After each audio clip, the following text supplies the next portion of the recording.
This is Mike Kupfer here again with Michelle Rowan to talk about ways our clients could be doing more with the Franchise Business Review membership. Today we want to offer some tips for speeding up your validation process.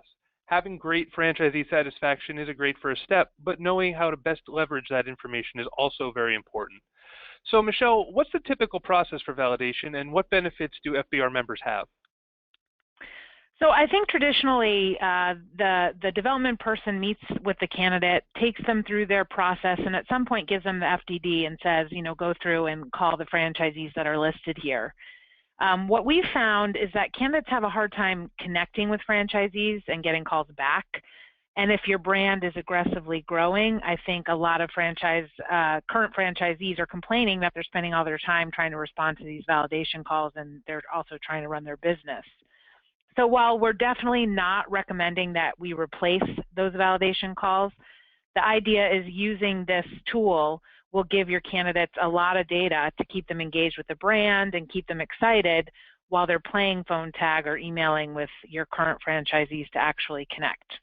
The other idea too is that it will help reduce the amount of time that's being spent on the actual call when they do connect, and essentially make less calls because they feel like you're being very open by sharing all of this. So they're really just trying to verify with those live calls what they're seeing in the survey. So what I'm going to start with is what it looks like when you share the information with your candidate. So your development person decides who's going to use this tool at what point in your process. So there's no way for them to access this information until they're given the data to look at. So the idea is they get an email with the information and it takes them through. This is very similar to the summary report, which we've discussed in the other two webinars that we did. But the difference here is that they have this participants tab where they can see the individual surveys that are completed. So the idea is you're saying, okay, you've seen the overall information, but here's 200 reviews that were done. Some of them are anonymous, but some people did share their information. And the idea is that the candidate, you can show them in a web conference how to use the tool before you send them the email. But the idea is they can go through and read any of these that they want to take a look at. And the idea is that if they have all this preliminary information answered, they decide this is somebody that they want to have a call with, they reach out and call Bradley directly or email him, and they already have all this preliminary information that we ask answered, and that validation call becomes shorter because they can dig into the questions that aren't asked on the survey and get more to it that way. The other option that they have too, which is again something that your development folks can show them how to use before they go into it, is they have the option to filter. So if your development person has picked up on something that's really important to the candidate, maybe they want to talk to other female franchisees, maybe they want to talk to veterans in the system, or they want to look at how are your franchisees that just recently came in the system answering the survey compared to the rest.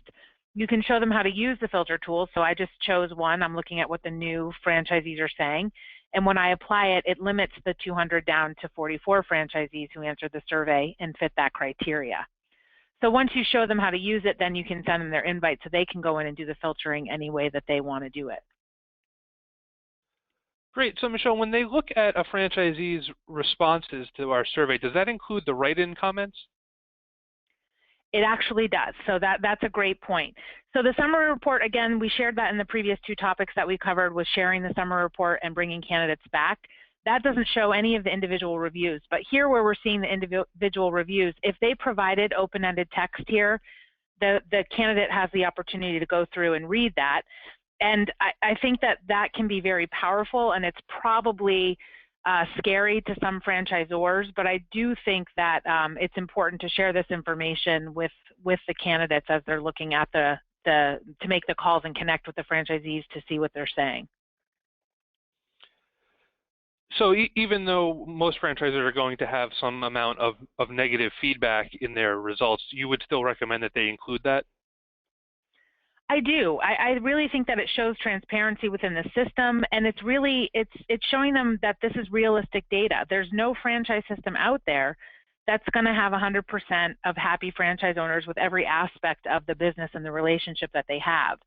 So the idea is that if you show the candidate only positive reviews and they're a smart business person that's doing their research, they're going to sense that something's not right, or they're going to be looking for that negative review. Whereas if you share it and you put it in context, I think a lot of franchisors are maybe a little uncomfortable at first sharing this, getting this with candidates. But if your brand is really trying to set realistic expectations with their candidates, they can go in and use this, and they can also show that it's in context, so that if we're looking at all these reviews here and see these ratings, you know, they can sort it by low to high ratings, and it puts it in perspective rather than just letting the candidate pick up the phone and call people and they happen to get somebody that's unhappy. It could send red flags up for the candidate and say, oh my gosh, everyone's unhappy. I just had this conversation and this guy's irate. Whereas the development person could point out things that are brought up on the survey, that what the executive team is doing to improve that piece of the business, and it puts it in perspective. So if you get an angry or irate franchisee in a random call, you know that it's just a small portion or small part of the system that has issues, and it's not, you know, that everyone's going to be that unhappy. Great. So how does a franchisor go about putting this information online for people to see? So again, it's not going to be something that's just out there for people to find. It will be controlled by your team as far as when they get it. But we have two ways that you can share the information. The first is you logging into the admin tool, and at the bottom, we have our Share Surveys tab. When you send an invite, you would choose the full access this time and send the invite to them, and then they'll get the email just like I started with, showing how they get in and do the data. I do recommend when I'm talking to clients that they have the development person do a web conference like we're doing to show the candidate how to use the tool before just sending that link out. So that's one way to do it.